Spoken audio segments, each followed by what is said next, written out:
I'm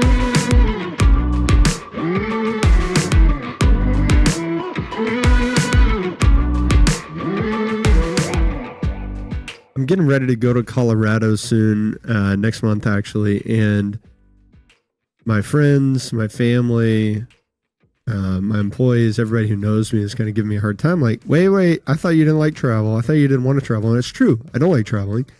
I have turned down so far this year 2 free trips. Well, actually 1 free trip and 1 trip that I already paid for, but I'm still not going to go on.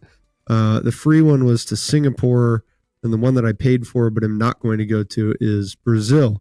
And a lot of people tell me, oh my gosh, I would love to go to these places. I would kill to go to these places. I can't believe you're turning them down, especially since you don't even have to spend any extra money. And the reason that I turned them down, one of the reasons, a major reason, is I'm not confident that I can maintain my lifestyle habits that serve me from both a mental, physical, emotional, and spiritual health standpoint. I'm not sure that I can maintain those on this trip. And so I'm not going to do that because that's important to me. I want to maintain my mental, physical, emotional, and spiritual health. And it's really important to me that I do that. So if I think I can't do that by going to Singapore, then I'm just not going to go to Singapore because I don't have to go to Singapore. So I'm going to Colorado, but I'm going with people who generally have these same lifestyle habits. We are on the agenda. There's time carved out to work out together, to eat healthy food that we cook together. There's time to go to church together. So I know that I'll be able to continue these habits. And so maybe I don't like the flight. Maybe I don't feel good when I'm at the airport, but I can push past that and know that when I'm there, I'll still be able to continue those habits. And wherever you stand on that, our conversation today with our guest, Hilda Labrada Gore.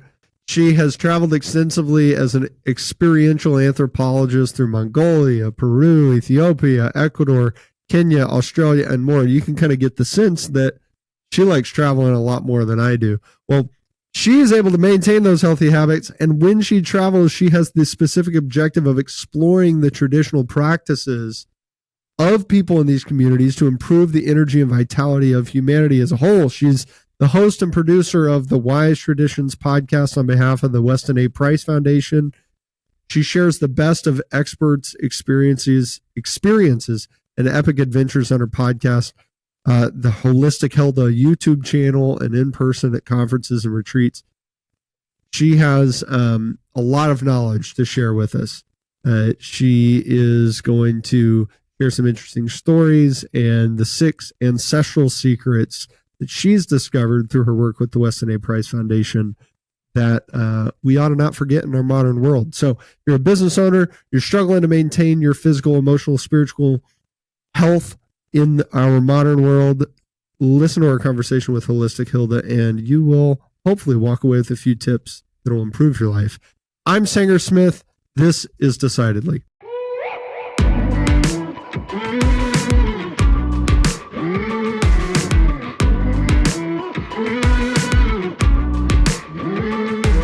Hey, Hilda. Glad you're here. Hey, thanks for having me, Singer. Yeah. You are the queen of ancestral health habits and diets. So I want to know, are you on the mastic gum trend? No, actually, I'm not. Okay. How familiar are you with this? Tell me more. Not that much. So this is like a little bit of a bro science thing, I think. Yeah. A lot of my friends started chewing this extraordinarily hard and thick gum. And the way they make it, it's called mastic gum. The way they make it is from mastic resin, which is from mastic trees found in Greece. And apparently the mastic gum was something that was used millennia ago for gut digestion, or for gut health and digestion aid. And it strengthens your jaw, they say, and helps you have more like, rigid jawline. And so a lot of gym bros started chewing it.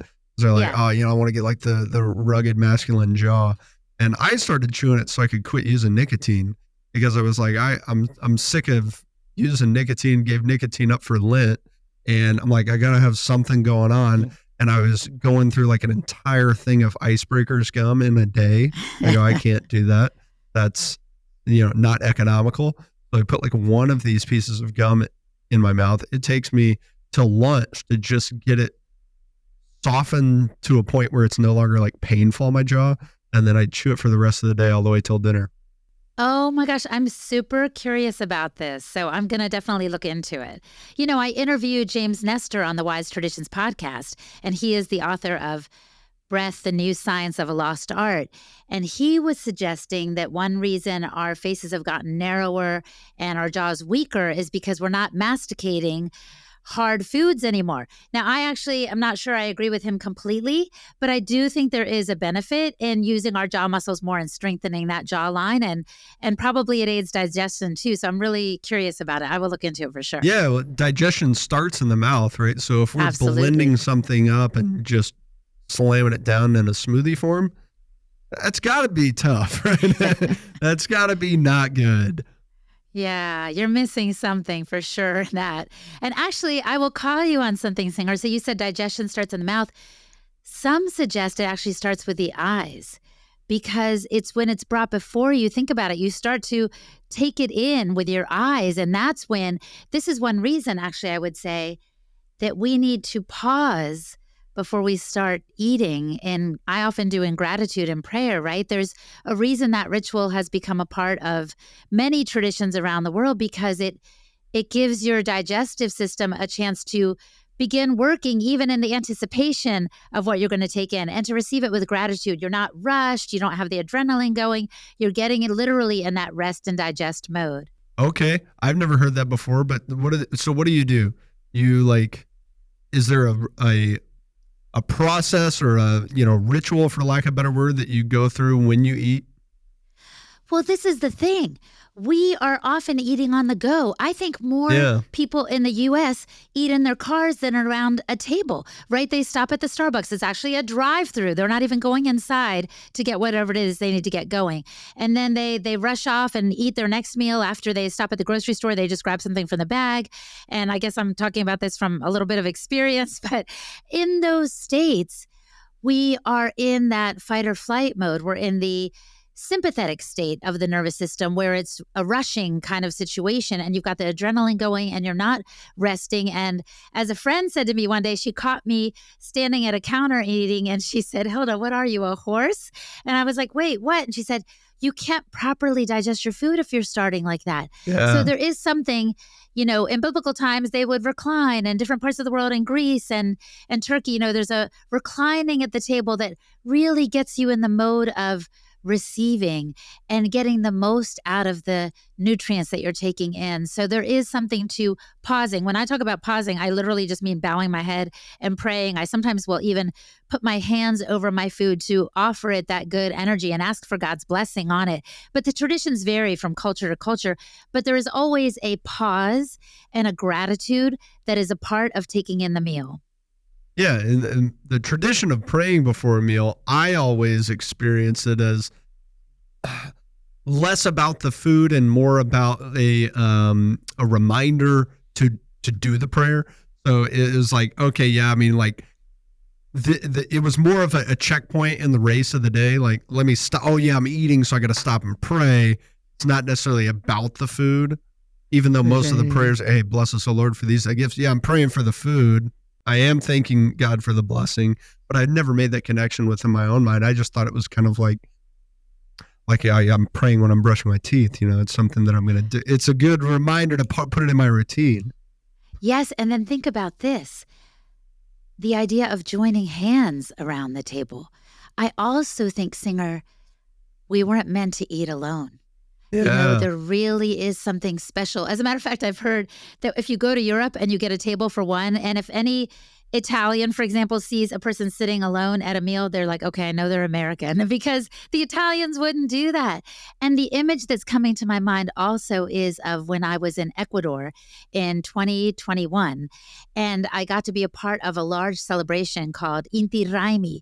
And the community would all get together. It was like a Thanksgiving of sorts, and they would all share food, and it was so beautiful. Think about the most amazing church potluck you've ever been on times 100. Like it was everyone bringing fresh, real food, not Kentucky Fried Chicken.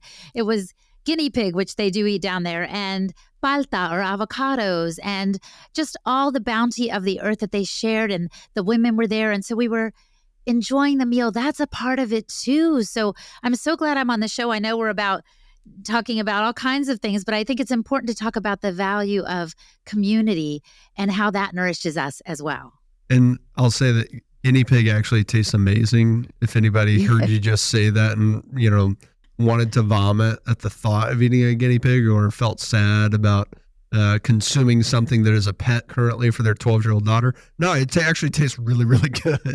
It does. I had the privilege of eating some in Peru a long time ago, and it's unique. Yes, it's really unique. And I know we sometimes have to wrap our head around a different association with animals, but after all, we've all been put on this earth with a reason. And I see it as an even exchange. When we care for the animals, then they give their lives for us in return. So I've been on many a farm and even participated in some processing days. So I know it's not an easy thing to do, to take any animal's life. But if you think of it as a lovely exchange, that kind of works for me. Yeah. When you talk about being on farms for processing days, what was that like? So what's coming to mind is when I went to visit Justin Rhodes. So he's down in North Carolina, and he is a YouTuber, actually, and a homesteader, has a passel of kids like a lot of these folks do. And on processing day, so they have a lot of chickens, he literally invited folks who follow him and are part of his community, I think it's called Abundance Plus, to come out and help slaughter the chickens. So I, though I've eaten a lot of animals, had never really processed one before or taken an animal's life intentionally. I probably run over a frog driving down the parkway, but that's another story. So I joined in on it, and it really was a mix of something primal and sacred at the same time, I would say. It's kind of like, I would say, intimacy between a husband and wife, in this sense that there's something beyond that you can't quite quantify about how special it is. There was something about that with the animal. And what I mean by that is this. In taking its life, you realize it has life and breath. It's a sentient being to a degree. Obviously, it doesn't have the mind that we do, but it's got a heartbeat. It's got a little spirit about it. It wants to eat and live its best life.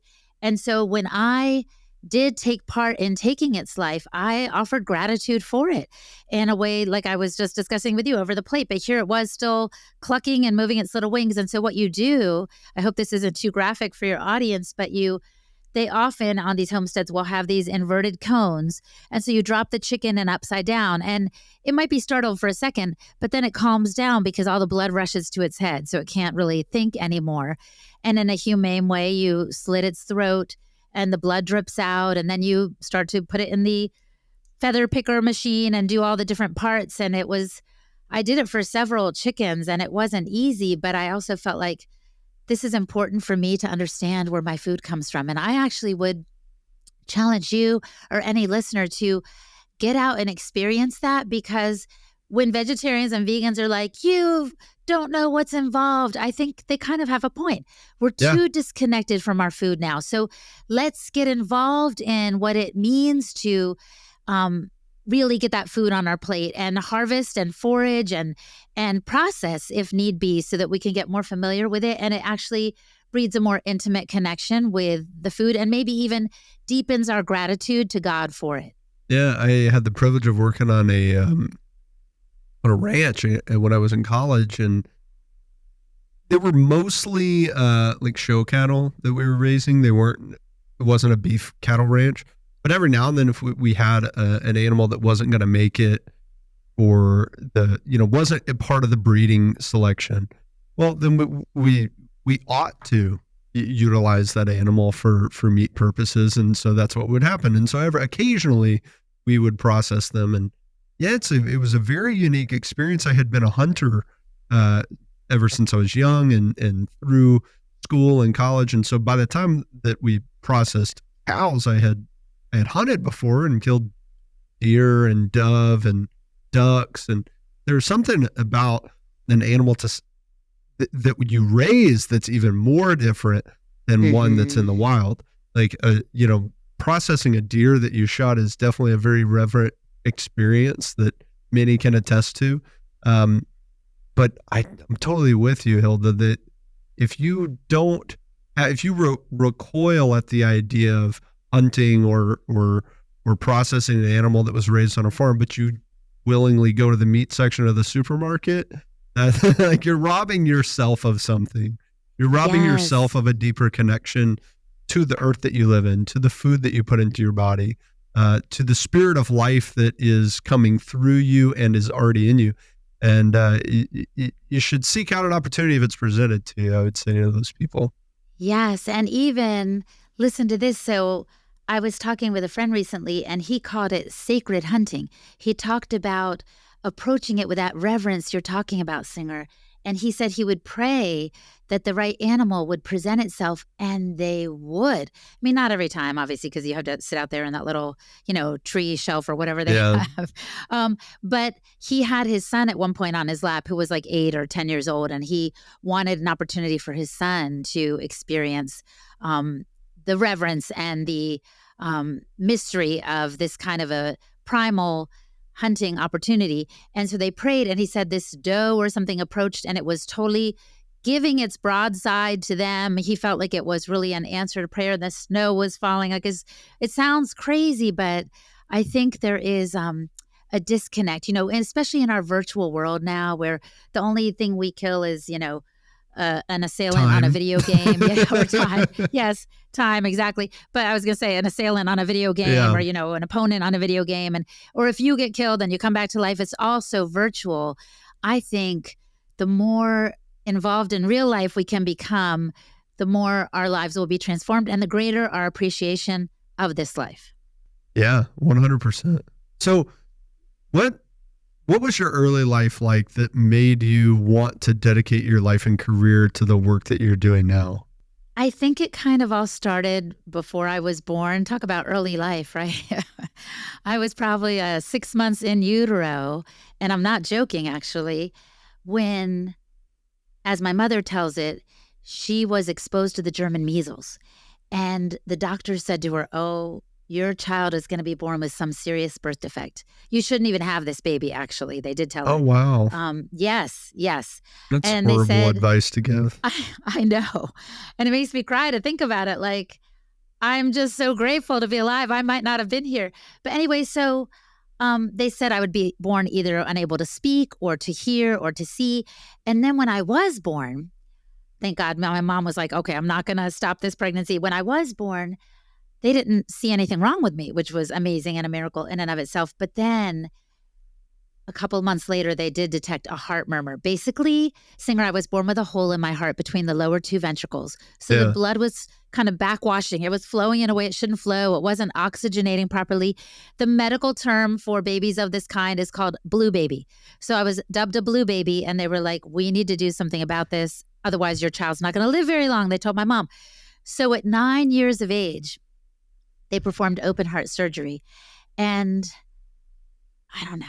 When I stop and think about it, I get emotional because I was so little and I didn't know what this all meant, but I was scared. And I remember the night before the surgery, I was alone in the hospital room. It's a long story how that happened, but the nurse comes in and she's like, "Okay, are you ready for your enema?" And I was like, "What's that?" And she was like, "Oh," she was so mad. And I thought she was mad at me, but she was just mad that no one had prepared me, because I guess they got to clean you out before they open you up and sew things up. Anyway, it was, so now to this day, I do not do the coffee enemas or all the things the other people do because I've got a little trauma there.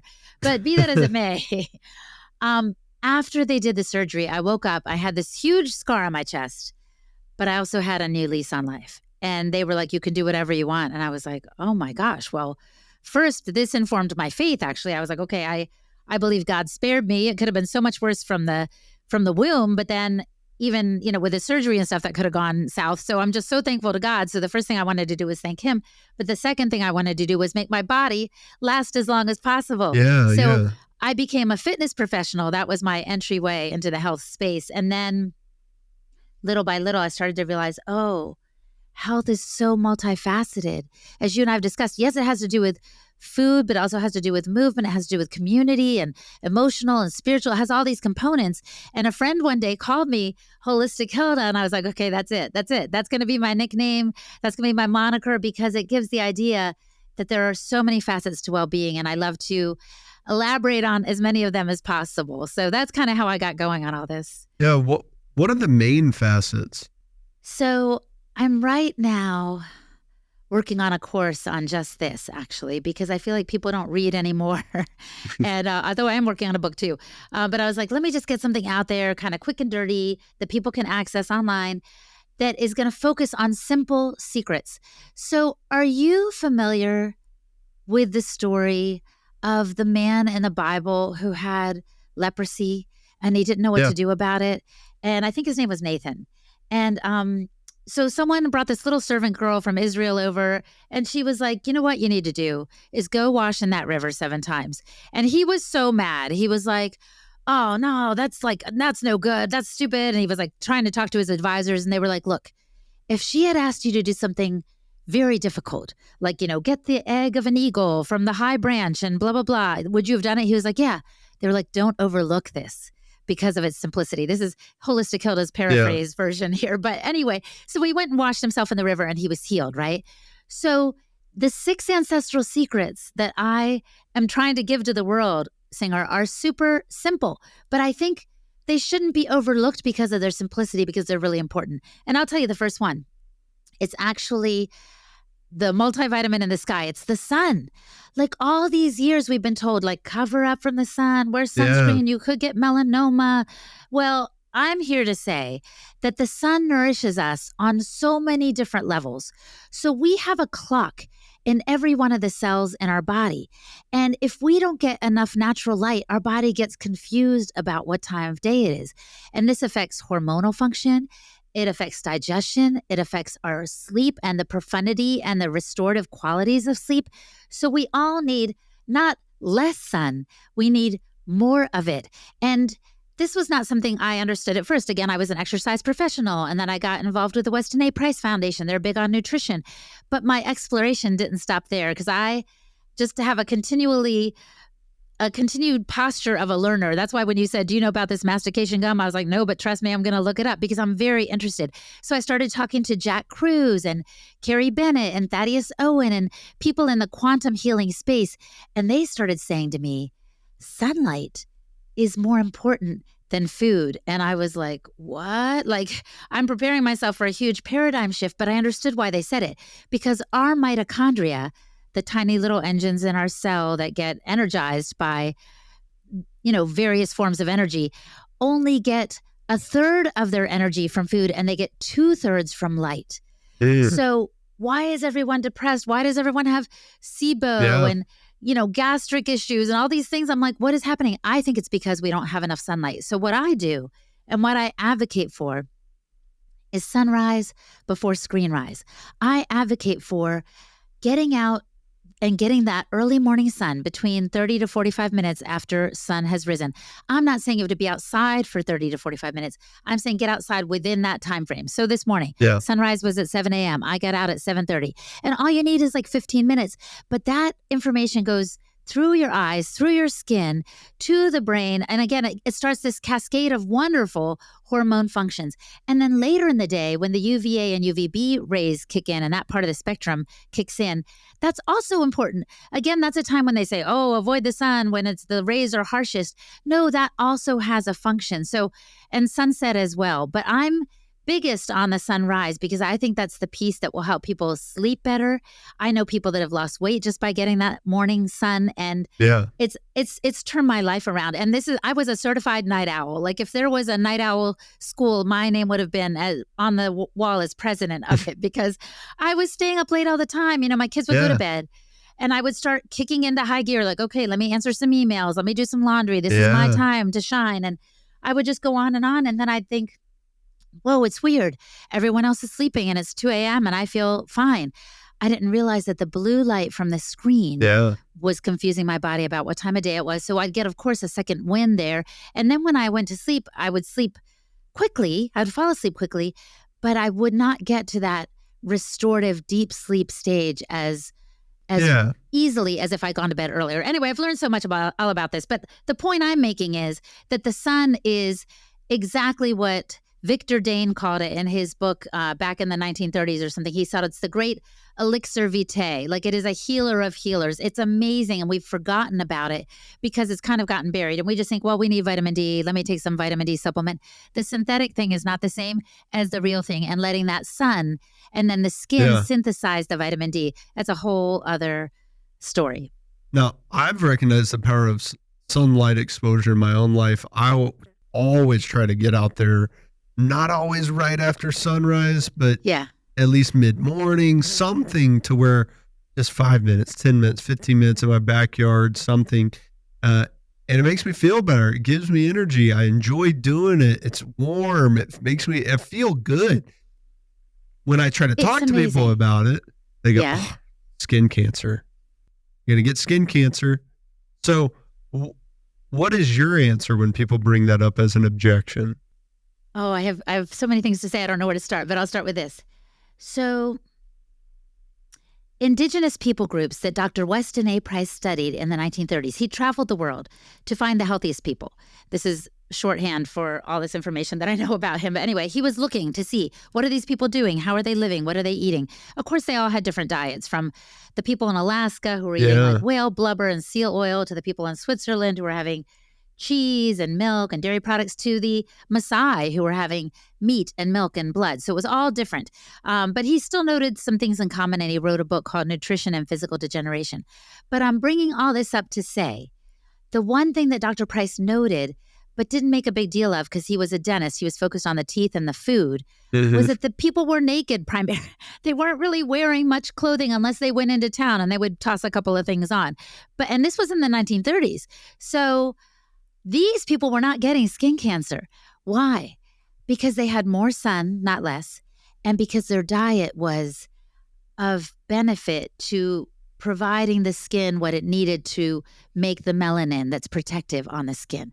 So I suggest two things: that we look for more sun, not less, because it will actually help protect. When you get the early morning sun, there's no UVA or UVB in the spectrum. So it actually has a protective element to it.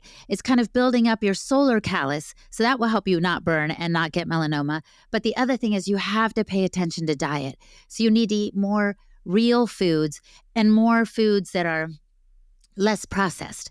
So, for example, I recommend avoiding what we call seed oils. They used to be called vegetable oils, but there's not really many vegetables from which these things are extracted. So the indigenous people were generally using the fat from the animal to cook things in. So it would be lard from the pig or tallow from the cow or coconut oil, like things that were easy to get the fat from, as opposed to canola oil, which is like fat that they pull out of a rapeseed that actually goes rancid really quickly. So they have to deodorize it and colorize it to put it on the shelf and sell it to you at a cheap price. So I say if it has a long shelf life, it'll probably shorten yours. So anyway, I digress.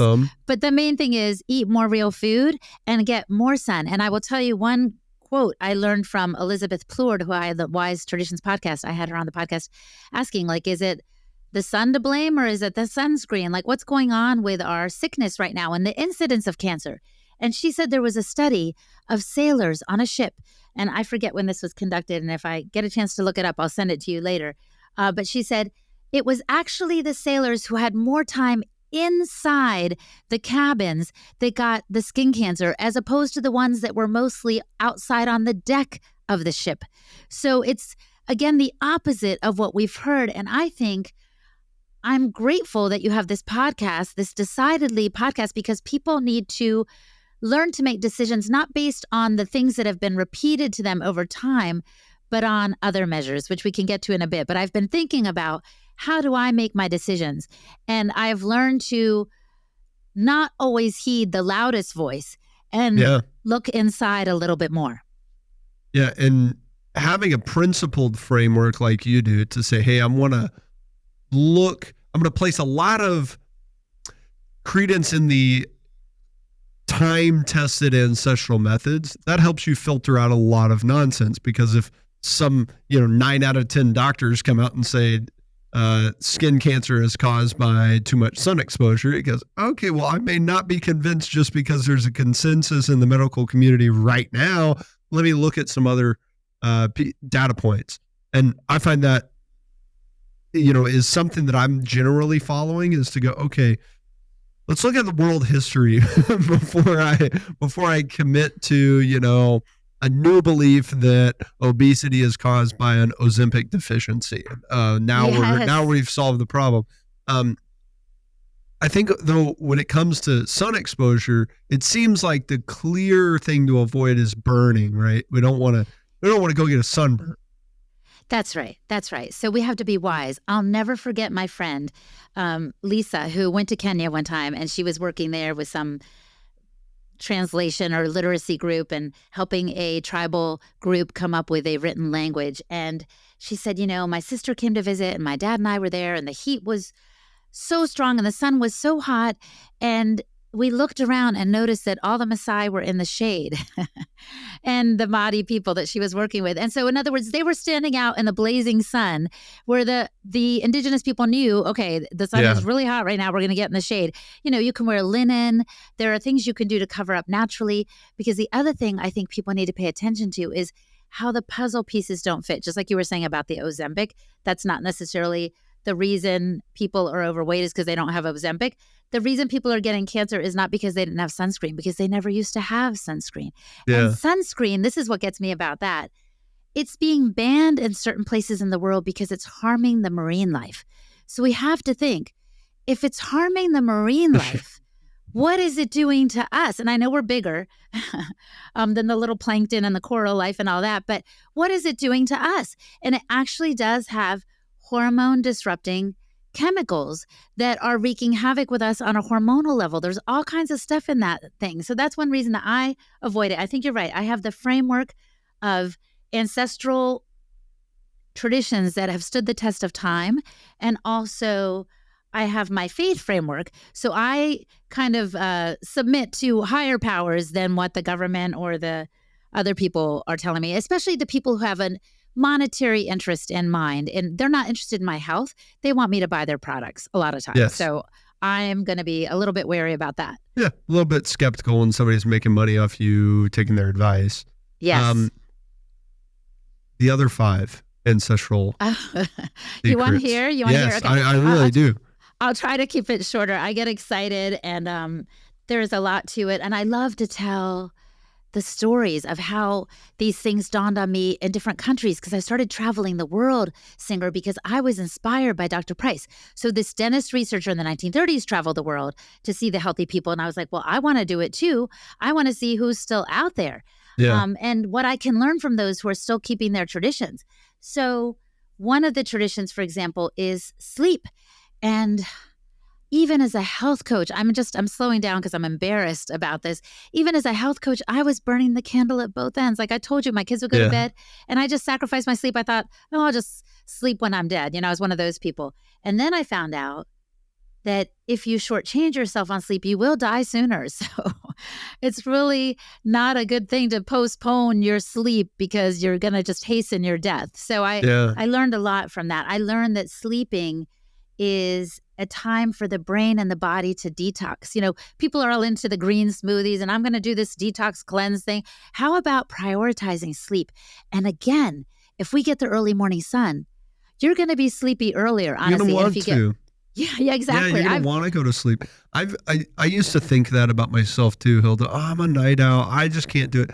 And part of that was like my mother was that way and her mother was that way, and they both still are. And my dad was always a morning person. If I wake up because a mouse farted at 3 a.m., I'm not going back to sleep, can't do it. And I always thought, oh, well, I got it from my mom. That's how my mom is. I didn't get what my dad has. And what I found is that when I do a few things throughout the day, I go to sleep early and I wake up early and I feel great, feel super good about it. If I eat healthy, if I work out, if I get sunlight, and if I check off my to-do list, like if I actually had a productive day, of course, excluding like Sundays, but there's something to do that day and I actually did it instead of procrastinating it. and then I avoid screens before bed. It's all like really simple stuff. And if I do all of this, I don't even set my alarm, and I'll wake up basically at whatever time I was supposed to wake up. Yep.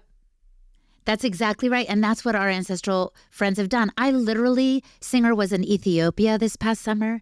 And when the sun goes down in some of these villages, in all of the villages I visited actually, there's no electricity. There's no screen or to be scrolling or anything. And the people do a few things, maybe by firelight. I wasn't there when the sun went down, but I saw their huts, and there were no TVs, there was no computers, so of course the sun goes down. I'm pretty sure they go to bed shortly thereafter, and they all sleep in these little huts. And then they wake up when the sun comes up. They did tell me we have some coffee ceremonies. So coffee was a little bit of a tradition in some of the communities, which is beautiful. But I realized that something needed to shift for me. So when I started getting the morning sun, I started going to bed earlier, and I started getting the very benefits you were just describing. So sleep is really critical. And I witnessed how happy and healthy the people were in Ethiopia, even though life is tough there. Some of these indigenous tribes don't have all the resources they did before.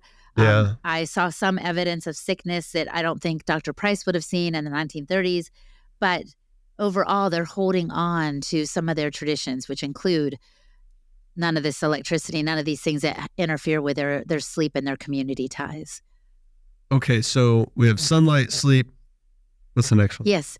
I would say the next one is shivers. Okay.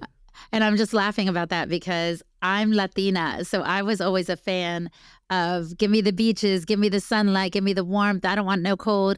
But then I started interviewing some people, and I started investigating some traditions and learning that the cold is our friend. And just like working out, which you mentioned moments ago, it can build a mental and emotional resilience and internal strength. It improves cognitive function. It boosts your metabolism. It does all these things. And you don't have to be cold for very long. So I call it shivers because I'm a fan of alliteration. So sun, sleep, shivers. Okay. But it really just means getting exposed to the elements. We are just far too comfortable in our modern lives. We heat our homes to 70-something in the winter. We cool them to 70-something in the summer, and our bodies don't have a chance to work. So when I was in Mongolia a couple years ago, by the way, it's freezing there. This is the place between China and Russia, and it's just absolutely freezing. And you can bet that my Mongolian Kazakh eagle hunter friends were not jumping in ice baths, but this is what they were doing. They were cold adapting by virtue of being outside for extended periods of time, even though they were clothed in their coats and their furs and so forth, because their body still has to work to keep them warm. So I suggest that people just get outside more. But what I do in the winter a lot is what I call a shiver walk. So you don't have to get all fancy with a cold plunge, though I do actually have one of those because I try to challenge myself a little bit more. But you can also wear like one less layer and walk outside for 15 minutes and you'll be surprised at how your body responds. I have built up personally my cold callus, which means I can endure the cold better. I'm no longer like the old lady, like, give me my sweater, even though it's 80 degrees here. I'm now like a little kid. I don't need a jacket. And my body has built up brown fat. And this is what babies and little kids have more of that we lose as we age. So your body starts to respond in a very positive way. Yeah. I mean, I could go on and on about all the benefits of shivering, but I would just suggest take advantage of your environment. And if it's hot, sweat it out, get outside in the summer and let your skin be exposed. Don't fight the environment in which you live because it has a gift for you. Yeah, and it connects you to something. It connects you to something that's real. It connects you to the world that you're in. And when we try to avoid the climate, like I just rush from the car to the office building, get back inside, get that AC on. Yeah, it's not good. We're robbing ourselves from a connection that is being offered to us. Yes. And I've heard some people describe our homes and our offices like cages of our own making. And when I visit these villages, the people are just outside, so much of the time. And the indoors is modest, so they're not in there as much. And it's just, we've reversed it in our modern lives. We think we're so developed, but you used the right word, Singer, when you said we're robbing ourselves. So we have a choice we can make. And I was the very person you described. I would run from my car into the church when it was winter. I was like, I don't want to be cold. Hubby, drop me off here. I don't want to go 10 paces from the parking lot. I was really that person. And now I'm the person who can handle the cold well. And I'm thankful because it shows me what I'm capable of. And I think we've just gotten softer because we're not testing ourselves and we're not experiencing what our ancestors did. We are softer emotionally, physically, spiritually, mentally than we used to be. And of course, when you face less adversity, you will be weaker. And it doesn't mean that we need to, compete in the trauma Olympics with one another and have more and more difficult lives. And if you've necessarily suffered enough that you will be better for it than your peers. But if you avoid adversity, if you avoid challenges, you're going to be avoiding opportunities to grow. And so I'm with you. Like, I think our modern world is so comfortable and we design it that way. And a lot of the luxuries are for great benefit. Productivity in the American South boomed when we created the air conditioner. Like, I'm pro air conditioning. I think it's a good thing. I'm not saying I want to get rid of my air conditioning, but there's too much of these luxuries can have a detrimental effect. And I don't think that as a culture, we've spent any time until maybe very recently talking about the negative impact of focusing too much on creating comfort. And so we don't have to go out and find like the biggest mountain that we could climb, although, that might be good and provide some personal growth opportunity too. But I'm a big fan of these like small battles, so I do the cold plunge in my backyard every day. And sometimes it's not intense, Good. I might do it for 10 seconds every now and then and just that's a little micro battle. Yes, I love that. Let me interject. Sometimes we think we have to go so extreme. You see these videos on TikTok or on Instagram of people like breaking open the ice and getting in the water. And I mean, it's very dramatic. And actually, I kind of like that too, but that could be me.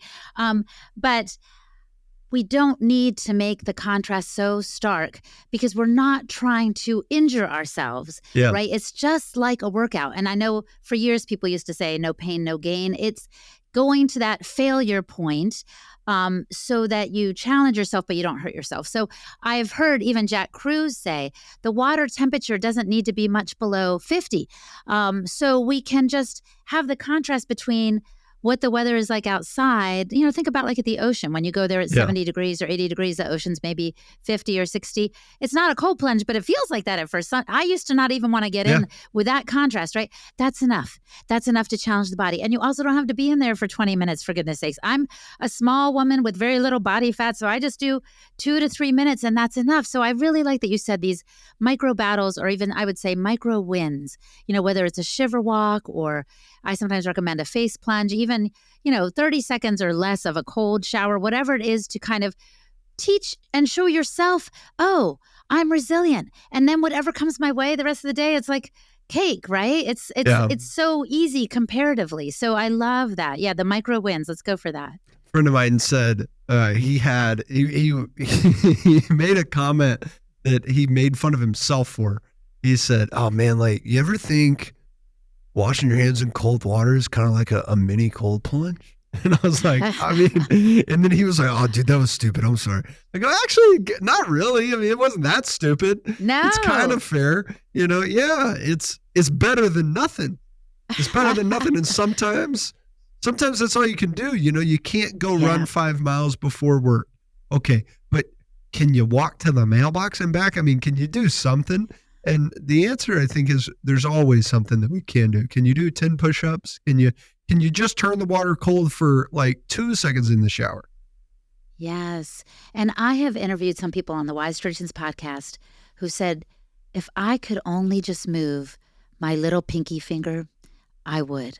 In other words, anything is better than nothing. Yeah. My friend Mary Ruddick is actually who I'm thinking of, because she had some kind of dysautonomia that had her stuck in a bed, and this was just like 15 years ago or something. She could hardly move. Her family thought she was a goner.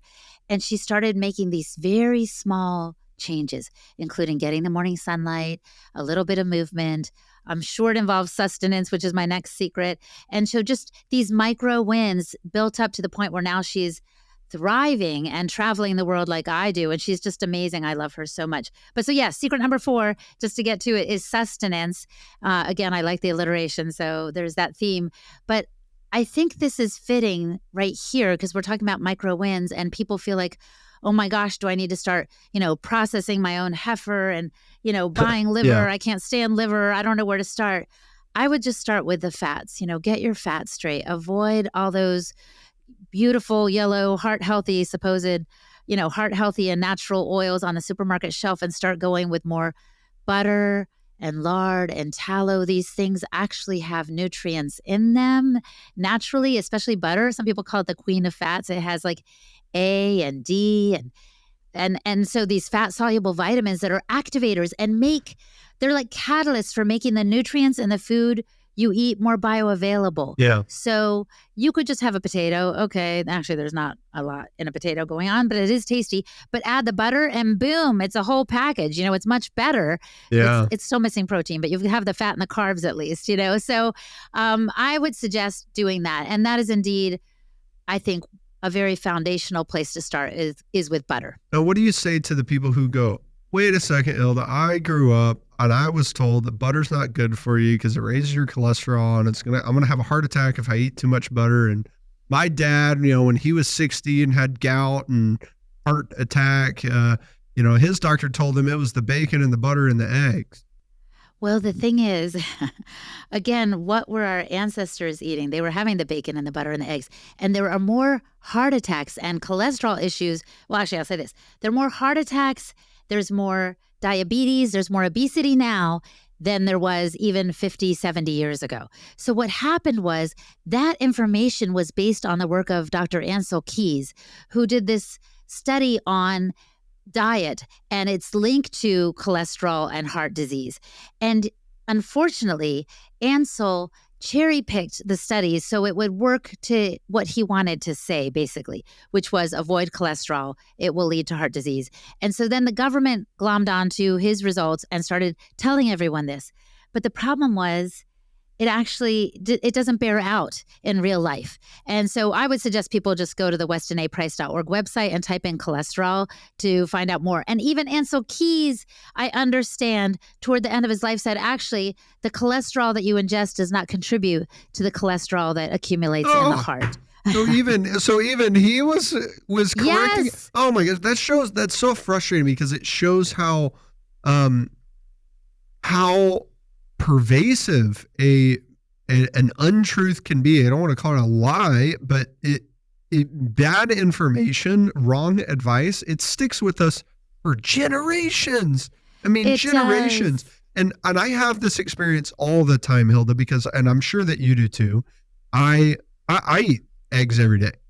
Every day. Eggs. Like if I don't have my eggs, I have a problem. And if I'm traveling and I don't have eggs, like they don't have eggs at the hotel breakfast buffet, I am on a mission to find eggs before I do anything else. They are like that. They are my daily, not just vitamin, like prescription. Like if I don't have it, I know I'm going to feel worse. And there's all types of things like that I do that I've found that you preach and you say, hey, get sunlight, eat meat, eat eggs, eat butter. And I hear people who I can just look at and tell they are not healthy. And then when they talk to me about their life, they reveal that they are unhealthy, that they stay up really late, that they're always on their phone, that they don't have motivation to accomplish their goals, that they're feeling depressed and anxious. And then I can look at them and see that they're overweight, and they look at me. And I'm not perfect. I'm not saying I ought to be a role model for anyone, but I don't have those problems. Right. And they go, Sanger, well, you really shouldn't be eating all that butter. And I just want to go, okay, like what? It's funny to me that that's the thought process that they're having. but it reveals something deeper. It reveals that we will go to whatever length we can to protect our own ideas, to protect our own beliefs. And most of us don't want to admit, hey, there might be a problem with the way I've been doing things.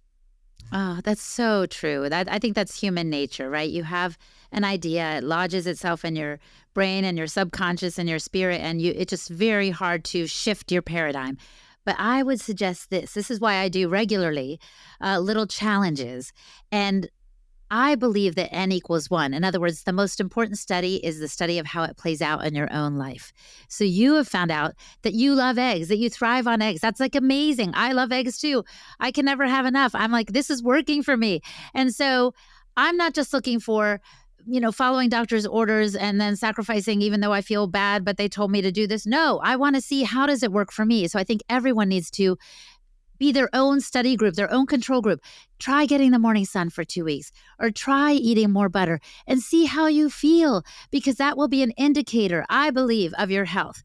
Even, and this works with anything. Let's say you're like, okay, well, I feel like eating Cheetos every day. See how that works for you. Do it and see how you feel, because your body will tell you. And this is something I wanted to share, and I'm so glad we're getting to this here, is one of the most profound lessons I learned was in Australia with an Aboriginal woman. And she said to me, Hilda, in our culture, we have a tradition of didiri, which means a deep listening. And then that leads to this profound knowing. And so one of the women told me, I met a couple of Aboriginal women that I got to spend some time with. She said, I was going to be a Vidal Sassoon hairdresser for a time until I started doing this listening, and I realized, there was a different calling on my life. And now she has custodianship of acres and acres of land that were once occupied by her Inangai tribe. Like, it's mind-blowing to think about. And I thought, this reminds me of that verse in the Bible that says, be still and know that I am God. Yeah. And I am as guilty as the next person of being a human doing instead of a human being. But I do make an effort every day to have my prayer time, my gratitude time, my still time, because that's where I'm going to get that deep knowing that will guide me the rest of my day and the rest of my life. And this is really important. So whether it's a business decision or a personal decision, anything related to social life, food, whatever it is, get still and see what your body or what the spirit leads you to do, and you will be more fulfilled and more happy. I'm really glad that you linked that too. Health isn't just about how we fuel our bodies. And those are my last 2 bits, actually. One other secret is strength, which is related to movement, which you and I have been discussing here and there. And the other one is spirit, because it's really important what we take in. Our diet is not just the food that we eat. It's what we take in that lifts us up or drags us down. So I don't really watch the news much anymore because it's always bad. That's, what they do to hype things up to get your attention. I understand it sells papers, it gets more viewers, but I'm not about that. So I listen to classical music. I get outside. I have my prayer time. As I said, I do things that lift me up. I get with people in real life. It's so much better than the virtual. So I want to encourage people to find things that lift their spirit and that strengthen their inner selves, because I think that is one of the keys to a happy, healthy, long life. Yeah. Man, strength, I can tell you, just simply lifting weights, like sometimes I'll only get to it once a week. But man, that's a massive, massive boost to my overall health, to my mood, to my ability to deal with injuries, knee pain that I used to have. Just starting to lift weights. And it's amazing. You focus on getting stronger, you get stronger. It's not about looking great in my swimsuit. It's just, I feel better. I feel the same way. And it's not just how you manage injuries, it's preventing injuries. Like I'm a big fan of resistance training. So every day, literally every day, when I'm home and not on the road, I have some weights in my home. I just do a little 30 to 40 minute workout, and I feel so good. And I do know there are other ways to go about it. Trust me, in the indigenous people groups I visit, they don't have weights. They don't have gyms. They are walking. They are carrying river water on their heads. They are, having babies on their backs or on their front. Like, there's a lot of strength training and conditioning that they do just as part and parcel of their lives. But in our modern world, I know you're a podcaster, I'm a podcaster, in in our field, we have to be intentional about it. And the very most primal movement we can do is walking. And as my friend Tommy John says, you spend the first 12 months of your life fighting to do it. Well, hold on to it, baby. Walk as much as you can. I have a dog, so that makes it kind of easy. I get my morning walk. I get my evening walk. I love it so much. But I think it's really important to keep up that habit at the very least. And then you can go into some other things. You can do body weight exercises like push-ups and jumping jacks. All of these things are so good. Oh, yeah. You don't have to, drive across town to go to the nice gym. Like sometimes it is just push-ups on your bedroom floor before you go take your morning shower. I love walking. Walking is a load-bearing exercise. Like it counts. It very much counts. But one thing that I do is if I don't have, maybe I didn't fully scratch the itch of getting a, long, hard gym session in that day.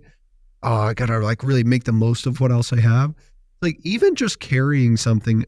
Okay, I'm carrying my briefcase.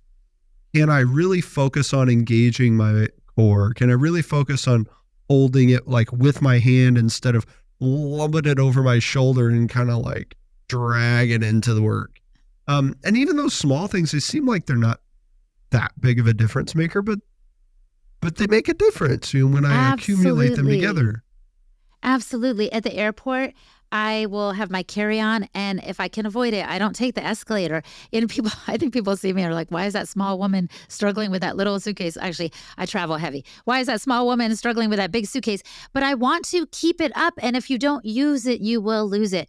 And I know a lot of young moms have the ability, they've got their baby that they're wearing, or they've got the stroller, so they have some built-in opportunities throughout the day to lift things, but not all of us do. So the moms are listening right now going, oh yeah, you think we got it easy. Yeah. No. Yeah, lucky us, we got the stroller.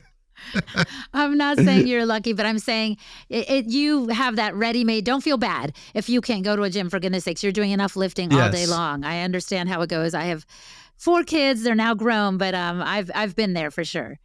Well, Hilda, before we wrap up, what is your top decision-making tip for business owners? I think it has to do with what I was mentioning earlier, having some stillness. So I would, do that Dadiri thing. And then you need to make decisions, I would say, using your internal compass or intuition along with your mind. So I have trusted people around me that help shed light on decisions. I don't make them in a vacuum. Again, that community piece is coming back that we often don't have in this day and age. But if you have some good friends or a spouse that you can run some ideas by, just literally the other day with my daughter, I was like, what do you think of that post? She's like, I have no idea what you're talking about in that, Mom. I was like, okay, I won't post that then. That's a small decision.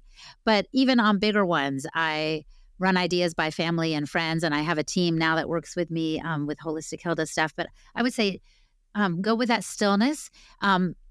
Pay attention to what your inner compass is telling you, your gut, but also use the discernment of your mind.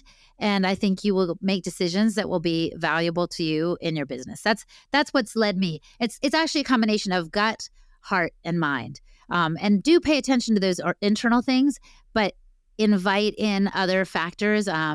Look at some data when you're making some decisions. Like if this isn't selling or flying off the shelves, I'm not going to keep making that product because that's not working, right? So, use some external cues, but go for the internal ones as well. Yeah, that's wonderful. Thank you so much for being here. I enjoyed talking with you. I feel like I learned a lot, and I'm motivated to dive into the ancestral secrets. So thank you for being here. Where can people connect with you and the work that you're doing and the Weston A. Price Foundation?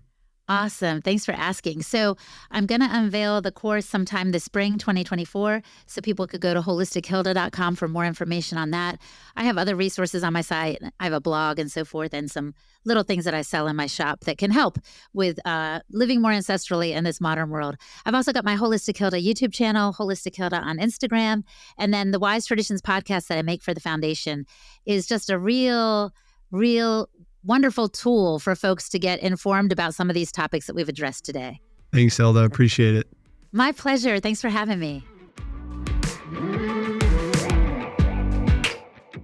My big takeaway from our conversation with Hilda was something that we didn't explicitly talk about. We didn't dive into a whole lot, but it was underlying one of the answers that she gave when I asked her, how do you balance the decisions that you make with your health when they go against government recommendations, for example? And she said, well, ultimately, I submit to a higher power, submit to God, not a government or general consensus or my peers.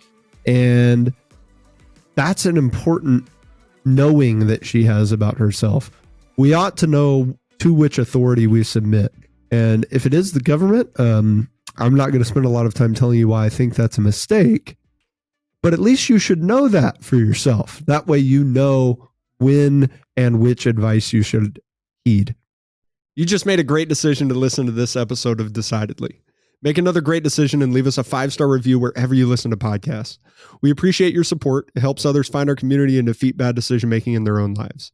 For more daily decision-making insights, check us out at decidedlypodcast.com and on Facebook and Instagram at Decidedly Podcast.